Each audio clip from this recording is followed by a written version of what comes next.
Doutor Milton, o que faz com que nós nos esqueçamos? Parece que um mecanismo importante no processo reencarnatório é esse esquecimento do passado.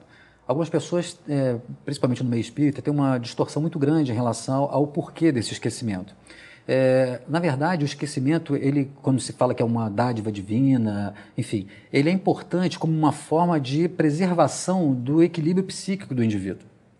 Você imagina se nós tivéssemos, então, hoje um filho de 5, 6 anos e que se lembrasse simultaneamente de todas as suas vidas passadas. Ele não conseguiria processar e desenvolver a personalidade atual para poder desenvolver os recursos necessários a esse estágio de crescimento e desenvolvimento espiritual que ele está. Imagina então um filho nosso que olhando para nós se lembre que nós fomos já a sua esposa, já matamos ele, já tivemos outras situações. Ele não conseguiria estruturar a sua personalidade atual e aproveitar a experiência da reencarnação atual do seu processo de crescimento. Então o esquecimento é um mecanismo natural de preservação desse equilíbrio psíquico. Mas o que há de equivocado nisso é que isso não impede que a gente se lembre. Por quê? Esses conteúdos de passado, às vezes, são tão intensos, são tão fortes, que nós naturalmente nos lembramos, não pelos fatos, né? Nós não nos lembramos dos fatos, eventualmente, de uma vida passada, de como fomos, mas nós lembramos a nossa forma de funcionar, a nossa forma de agir, o tipo de comportamento que nós temos, nós estamos repetindo isso e lembrando isso o tempo todo. Quando temos uma reação agressiva, nós estamos nos lembrando do guerreiro que fomos no passado e que ainda puxa a espada para resolver um problema no trânsito. E nessa hora nós estamos trazendo essa lembrança.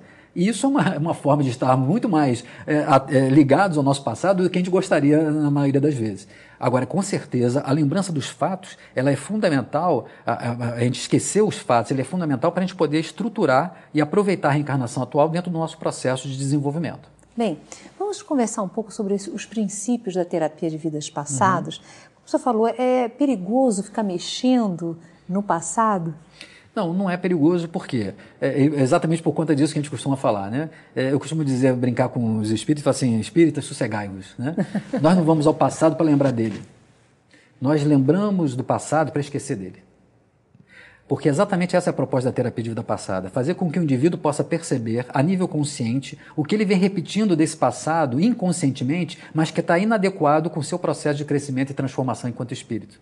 E é esse tipo de manutenção, de teimosia, ou da manutenção desses padrões, é que vem resultando em algum tipo de patologia, em algum tipo de dor. Essa dor representa, então, a necessidade da consciência do que ele precisa transformar. Então não há perigo, porque nós não vamos ao passado para lembrar nada que já não esteja aqui.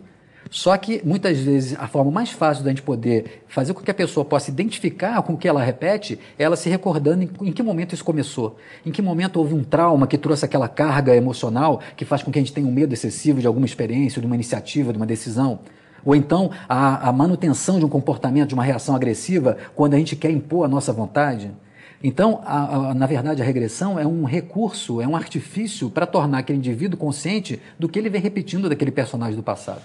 Agora, em que casos esse recurso é recomendável?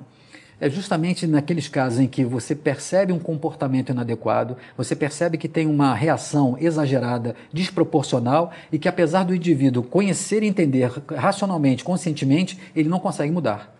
Ou seja, existe um impulso, um automatismo que faz com que ele reaja daquela forma e ele não consegue, por si só ou por ele mesmo, dar conta de modificar. Normalmente, a avaliação desses casos é que vai indicar a necessidade de um processo regressivo ou de um processo vivencial que possa levá-lo a perceber e se dar conta desse padrão para começar a modificar. E, em modificando, poder superar e modificar aquela história daquele sintoma, daquela dor, daquele problema, daquele problema mental que ele passa ou psicológico. Então, há sempre uma avaliação para ver se realmente é a técnica mais adequada e deve ser feita por terapeutas, né? Exatamente. O grande problema é que, como a técnica regressiva ela é muito fácil de ser aplicada, muitas pessoas se apropriam da técnica, aplicam a técnica indiscriminadamente, sem saber exatamente qual é a finalidade da técnica. A regressão por si só, lembrar do passado por si só, não é necessariamente terapêutico. O mais importante é fazer com que, a partir dessa lembrança, nós possamos ajudar aquela pessoa a entender o que ela precisa mudar daqui para frente, o que ela precisa fazer de diferente que ela vem repetindo daquele padrão. Isso sim é terapêutico. A lembrança por si só, ela pode trazer algum alívio de sintoma, mas ela não necessariamente leva a esse crescimento, a esse processo de transformação que é a ênfase da nossa abordagem terapêutica. Agora, essa lembrança acaba destruindo os laços de família? Isso é uma pergunta interessante, porque algumas pessoas têm essa impressão de que se lembrar do passado e identificando que os vínculos de vida passada ou familiares, eles se modificam ao longo das reencarnações, isso enfraqueceria os elos de ligação da família atual. O que não se verifica na prática. Por quê? Nós percebemos que ao nascer naquele grupo familiar faz com que a gente estabeleça elos de emoção, de ligação, que pelo contrário são muito mais fortes.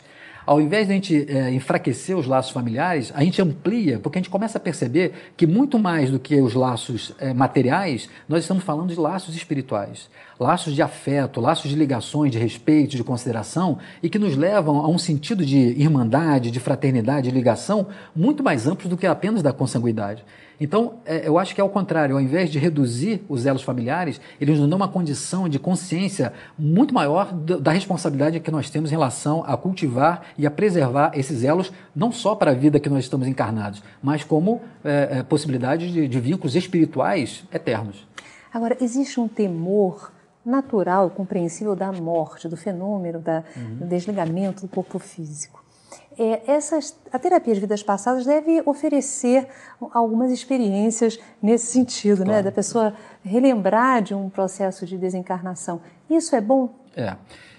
Primeiro porque algumas pessoas buscam a terapia exatamente porque estão movidas por um medo enorme do processo da morte.